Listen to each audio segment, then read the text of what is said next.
Voilà, bonjour à tous. Donc, Bezrat Hashem, on va essayer d'étudier aujourd'hui le Daf Nun Zayin, Bessiata Dishmaya de Masechet Avodah Zarah. On est toujours dans les halachot de Yayin Neser. On avait vu hier que lorsque quelqu'un touchait, un goy, touchait du vin de manière, euh, on va dire, désintéressée, enfin, ou pas du tout dans le but de faire une Avodah Zarah. Par exemple, comme quelqu'un qui touchait du vin pour mesurer le vin dans une bouteille, par exemple, ou dans une cruche. Il rentrait sa main dans la cruche pour pouvoir mesurer la profondeur enfin, la quantité de vin qui reste, etc. Donc, on avait dit que dans ce cas-là, il y avait une discussion entre Rabbi Nathan et Rabbi Shimon, est-ce que c'était interdit ou pas? On va un petit peu continuer un petit peu sur ce sujet-là. Un goy qui aurait touché du vin de manière, on va dire, involontaire, on peut dire quand même carrément de manière involontaire, parce que c'est ça l'histoire de la suite de la Gemara. La Gemara nous dit la chose suivante. Aouvda des Ave Biram. Il y avait une histoire qui s'est passée dans la ville de Biram. Alors voilà, la ville de Biram, donc c'est un endroit qui s'appelait Biram. Des Haou Oved Kochavim, des Ave Kasadik Bedikla. Il y avait un goy qui était en train de grimper sur un palmier. Va été l'oliva. Et il avait avec lui, donc dans sa main, un loulav. Et Baade de Kanachit, Naga Rocha de l'Oliva, Bechamra. Au moment où il était en train de descendre, donc son loulav qu'il avait entre les mains, il a touché le vin du juif. Chez Bekavana, donc lui c'était de manière carrément, c'était pas du tout intentionnel. Alors on s'est posé la question, ils ont posé la question à Rav et ils lui ont demandé est-ce qu'on a le droit d'utiliser ce vin, d'en profiter, de le boire ou d'en profiter? Harry il a été touché par le loulav d'un goy de manière inintentionnelle. Nous dit Agmara que Char Rav les et Lovet Kochavim. Rav, il a autorisé à vendre ce vin à un goy. C'est-à-dire qu'en réalité, de le boire, ça, il a interdit. Mais par contre, il n'a pas interdit le profit. Donc, tu peux le vendre à un goy. Amarle Rav Kana, Ravasi, les Rav. Rav Kana et Ravasi, les élèves de Rav, ils ont demandé à Rav, ils lui ont dit, mais Rav, je comprends pas. Toi-même, tu nous as enseigné la halacha, qu'un enfant goy, même s'il a un jour, qui touche du vin, il aura une neser. Un goy, un enfant qui a un jour, il n'a pas de kavana. Et malgré tout, il rend le vin yain neser. Vea mar hu de amar tinok ben yomo hu ose yain neser. Amar lui leur a répondu Rav, imo de amri ana. Bestia, Be'ana, Amri, moi ce que j'ai dit, le Tinoch Ben Yomo, lorsqu'il interdit le vin, il interdit Bestia. Et effectivement, moi j'interdis, c'est vrai, ce vin, Bestia, on n'a pas le droit de le boire. Mais par contre, d'en profiter, je n'ai jamais dit qu'on n'a pas le droit de profiter d'un tel vin. Vadaï que le Issour, il est seulement un Issour Shtia, mais pas un Issour Ana. Très bien. Donc ça, c'est le chidouche de Rav, de faire un petit peu cette distinction entre l'interdiction de boire le vin et l'interdiction de profiter, même si normalement le yaïn Nesser est toujours interdit béana, on n'a ni le droit de le boire, ni le droit d'en profiter, ni le droit de le vendre, ni le droit d'en profiter de quelque manière que ce soit, dans un cas où le goy aurait touché de manière inintentionnelle le vin, alors là, dans ce cas-là, le vin il est assourd que beshtia, mais il est moutar béana, comme ça dit Rav. La Gemara reprend les paroles de Rav, elle va essayer de les analyser. Goufa Amar Rav, Tinok ben Yomo, Ose Yayin Neser. Un Tinok, ne serait-ce que d'un jour, il rend du vin Yayin Neser lorsque il le touche, et comme on a expliqué, il le rendra Assour Bishtia. Alors la Gemara pose l'objection, ça a été, et Rav Shimi Bachri et Rav lui a posé une question. Pourtant, il y a marqué dans une braïta que celui qui achète des Avadim, un Evet Kenani d'un goy. Il achète un Evet d'un goy.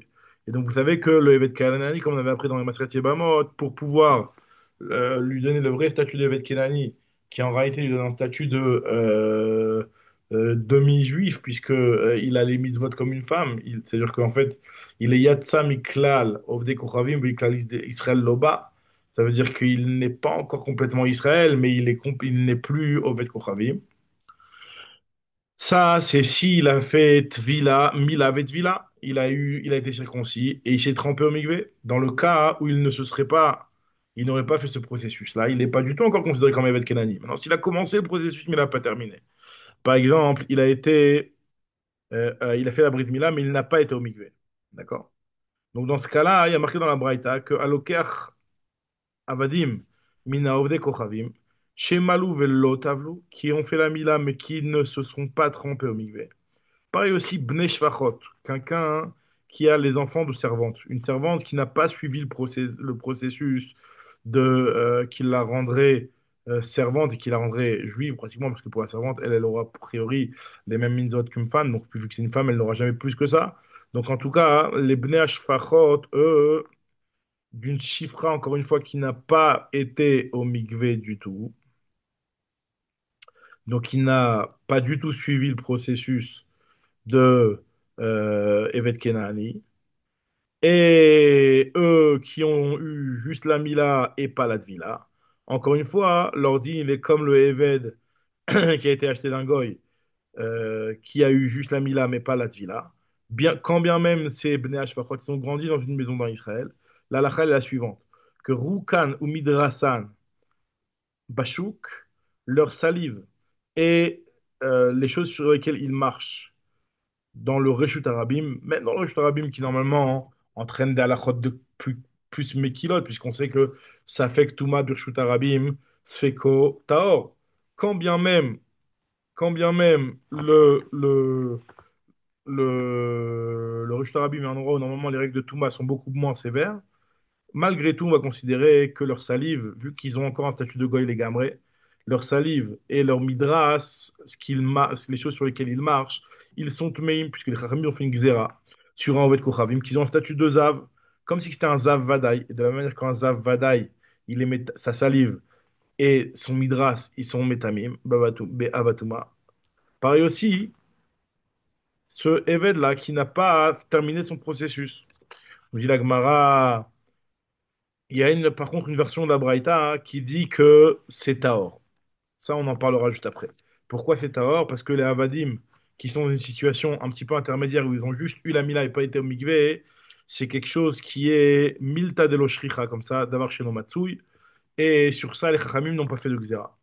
Même si c'est vrai qu'en général, même dans les guéroutes, de manière générale, hein, pas, nous on n'a pas cette notion de Havadi, mais dans la guéroute de manière générale, c'est vrai que pour plusieurs raisons, la Tvila, elle n'est pas directement enchaînée après la Brit Mila.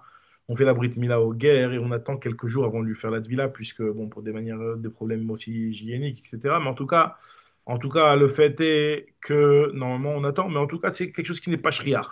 Cette situation d'avoir un Eved qui est dans une situation de Mila sans Tvila, hein, s'il y a un Matzav qui est pas shriach. Donc, il y en a qui disent que dans ce cas-là, les Chachamim n'ont pas fait la Xéra. Et c'est pas un type de goy qui est tellement courant d'avoir une situation comme ça. Et donc, c'est pour ça que sa salive et son midras ne rentrent pas dans la Xéra initiale qui était de rendre tamé tout ce qui venait d'un goy. Tout ce qui a été écrasé, tout ce qui a été écrasé par un goy ou toute la salive d'un goy. En tout cas, la Braïta elle continue concernant le vin de ce Eved-là et de ce Bnei Hashfachot. Alors, s'ils sont Gdolim, alors leur vin, il est à Nesser. S'ils sont Ktanim, en aussi mais Nesser. Et la Braïta elle explique c'est quoi les Gdolim. C'est quoi les Ktanim? Eloin Gdolim et Ktanim. Gdolim ayod'im betiv avodat kochavim meshamshea. Ktanim enam yod'im betiv avodat kochavim meshamshea. Les grands, alors eux, ils connaissent un petit peu la nature de la Vodazara, etc. Alors que les enfants, ce sont ceux qui ne comprennent rien. Et ceux qui comprennent rien, hein, eux, leur maga ne rendra pas Yayin Neser le vin. En tout cas, ce qu'on voit dans cette braïta-là, et sur ça, Rav Shimi Bar Chia, il termine sa kushia sur Rav. Comment tu peux me dire que c'est interdit? Il y a marqué dans cette braïta clairement que c'est seulement les Gdolim qui rendent Yayin Neser et pas les Ktanim. Nous dit la Gemara hein, que Tirgema, tu pourrais expliquer la cette braïta-là sur les Bnei Hashfachot. Même si les Abadim, en réalité, eux, ils rendent complètement Yahin et Sech, même les Ktanim. Par contre, ce qu'on a fait une distinction entre les Gdolim et les Ktanim, ça se rapporte sur les Bnei Hashfachot, qui eux, quand bien même encore ont un statut de Goy, etc. Mais le fait qu'ils aient grandi parmi les Israël, Ça donne un din différent à leur vin et leur vin sera interdit uniquement pour les gdolim et pas pour les ktanim. Nous Yagma, pour faire marquer Vechen, donc Ibn Ashrat, c'est la même chose que les Avadim, Ha Vechen Kama. Nous Yagma, ce qui a marqué que les Bnei Ashfachot ont le même statut que les Avadim, c'est concernant la Toum'a de la salive et la Toum'a du Midras. Nous Yagma, ok, mais d'accord, mais on avait une girsa dans la Braïta qui disait que c'était Tahor, au contraire, que Rukan ou Midrasan c'était Tahor, il y avait une version comme ça dans la Braïta. Ça va bien, il a manda martame, il a les manda martaor maïka les meimar. Nous dit la Gemara, Hakamash Malan, le chidouche il est de dire, dans la Braïta, par le fait que la Braïta, elle nous a dit, elle nous a parlé des Bnei Ashfachot, c'est pour nous dire que les Avadim, ils ont le même statut que les Bnei Ashfachot, à savoir que c'est uniquement quand Malou Velo Tavlou que ils rendent le vin Yain Nesser. Vu qu'ils n'ont pas fait la Tvila, ils ont fait que la Brit Mila, hein, le vin, il est devenu, il est Yain Nesser. Par contre, Malou Vetavlou, par contre, ils ont fait et la Mila et la Tvila, Lo. Pareil aussi, l'avadim, c'est la même chose. L'avadim, on ne va pas dire que un Eved, même après le Mikvé et après la Tvila, après la Mila et après la Tvila, hein, il continue, son vin sera encore Yaénesser. Pourquoi on aurait pu s'imaginer qu'on dirait une chose pareille? Parce qu'il y a un avis, effectivement, comme ça, l'avis de Shmuel, de Rav Nachman de Shmuel, qui pense que, on va le réanalyser juste après, d'Amar Rav Nachman Amar Shmuel, qu'un Oved Avadim chez l'Ovdei Kochavim, les Avadim, celui qui achète un Eved d'un Goy, à partir du moment où cet Eved-là, il a grandi chez un Oved Kochavim, ça suffit pas de le convertir pour que son vin ne soit pas Yaïnesser. C'est un petit peu comme l'équivalent d'un Chiloni ou d'une personne qui n'est pas chemin Torah Mitzvot. Tu ne sais pas pour l'instant est-ce que sa conversion, elle est de totale sincérité, vu qu'il a grandi chez des Oved Kochavim. Et donc, tant que le nom de la Vodazara n'a pas quitté sa bouche, tu ne pourras pas utiliser son vin. En tout cas, Rav vient lui nous dire que on ne tient pas la halakha comme ça, d'après Rav. Et on dirait que c'est uniquement lorsqu'il n'a pas eu la Mila n'a pas eu la Tvila Mechila, que on va lui donner un statut de Yaïno Yaïn Neser. Mais par contre, si jamais il a eu et la Mila et la Tvila, hein, quand même il a été acheté d'un goy, et que le temps qu'on va tout de suite expliquer, c'était un temps de 12 mois, n'est pas passé, alors malgré tout, le vin, il ne devient pas une Neser, puisqu'il est devenu Israël, l'école d'Avar c'est ce que nous dit Agma ici. La plouké des Rav Nachman Amar Shmuel, la Rav Nachman Amar Shmuel, la loker Chavadim Minovet Kochavim, Mafal Pi Shemalu Betavlu, Osin Yain Esechat Shitashaka Vedek Kochavim PM, Kamashmalandelo. Et moi, je vais analyser justement ces paroles-là. Il va un petit peu faire le même raisonnement qu'on a fait sur les trilouches de Rav avec Tinok Ben Yomo. La Gemara va faire un petit peu le même genre de raisonnement avec les paroles de Shmuel sur Lokeach Avadi Mina Ovet Kochavim. Vous allez voir tout de suite. Alors, Goufa, Amar Rav Nachman, Amar Shmuel, Alokeach Avadim Mina Ovet Kochavim, celui qui achète un Eved d'un Goy, Afal Piché Malou, même s'ils ont fait et la Mila et la Tvila, vu qu'ils ont grandi chez un Goy, c'est Avadim là. Il aussi, il y a une Nesechacheti Shaka Avodat Kochavim, PM, faut que la Avodazara quitte leur bouche. Vekama, c'est combien ce temps-là où on considère que la Avodazara a quitté sa bouche? C'est 12 mois. Amar Bishop Ben Levi, Shnem Asar Chodesh. C'est le fameux temps de 12 mois qu'on a vu plusieurs fois dans la Torah. On dit qu'au bout de 12 mois, on oublie le mort. Au bout de 12 mois, on avait vu que 12 mois, c'était vraiment quelque chose qui allait effacer les Rishonotes, à tel point qu'on avait même vu que dans la cachérisation de certains trucs, on disait que de c'est passé 12 mois, ça effaçait le temps. Bon, en tout cas, la notion de 12 mois, elle est connue dans la Torah pour pouvoir être considérée comme une nouvelle page. Donc là, on considère qu'au bout de 12 mois, le goy qui est devenu Eved dans Israël, quand bien même il a grandi chez un Oved Kochavim et qu'il n'arrêtait pas de parler de la Vodazara, au bout de 12 mois, c'est terminé.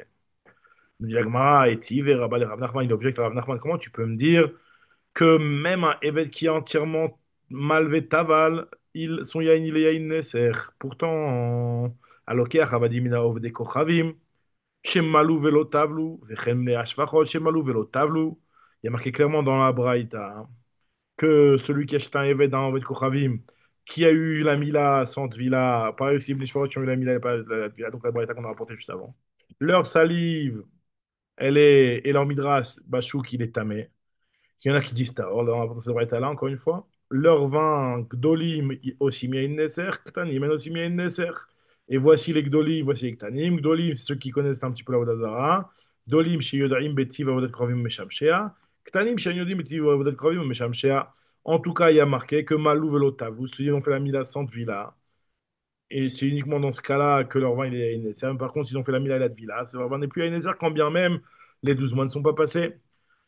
Gaiman, nous expliquer comment c'est les Bnei Hashfachot. Les Bnei Hashfachot qui, eux, ont grandi chez Israël, effectivement, eux, ils n'auront pas cette règle-là de 12 mois. Mais par contre, le Eved, lui, Bémet, oui. Ah, Vechen, Katane, pourquoi marqué Vechen? Moi, je sais pas qu'ils ont la même règle. Réponse Zagmar, Rukan ou Midrasan, ça rapporte sur le Roc et le Midrash. Sur le Roc et le Midrash, ils ont la même règle, le Eved et les Bnei Hashfachot. Mais par contre, concernant cette règle-là de dire qu'il faudra que ce sera Taor Miyad, une fois qu'ils ont fait la Tvila et la Mila, hein, la Mila et la Tvila, hein, c'est uniquement pour les Bnei Hashfachot et pas pour les Avadim, tant que eux, il n'y a pas eu 12 mois qui ont été révolus. Diagma, ça va à Vechen Katane. Ça rapporte sur Rokan Vimidrasan. On a dit, ok, mais ça va bien après ce qui dit Tame. Anicha le mandamar Tame, là, le mandamar Tao, Maïka le Memar. Ha, Kamash Mala, encore une fois, le même chidouche que ce qu'on a vu plus haut, que Avadim, Dumia, Divne Shfachot. De la même, de la même manière que les Bnei Shfachot, dès qu'ils sont grands, alors eux, c'est uniquement dans ce cas-là qu'ils vont rendre le Yahin Nesser.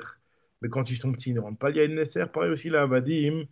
Nami, Gdolim, il y a aussi mis Nesser, Ktanim, il y a aussi mis Nesser. Et en réalité, on vient exclure le chidouche de Rav qu'on avait vu plus haut. La pouké de Rav d'Amarav, Tinok Ben Yomo. Aussi, il y a Nesser, Kamash Malan, d'après Shmuel, lui, il pense que, d'après lui, comme ça, il expliquerait la Braïta en tout cas, que Tinok Ben Yomo, Eno, c'est il y a une Nesser, comme pour les Bnei Shfachot. Donc voilà, donc Bezrat Hashem. On va s'arrêter là parce que, bon, même s'il reste quelques lignes avant la fin du DAF, mais on rentre sur une nouvelle histoire, Bezrat Hashem, qui va être développée dans le DAF Nukhed, Bessiata Dishmaya. Donc on s'arrête là. Merci pour votre attention et n'hésitez pas à me donner un petit peu de force en me faisant des petits commentaires, etc. ou des petites questions. C'est toujours intéressant. Merci beaucoup et à bientôt.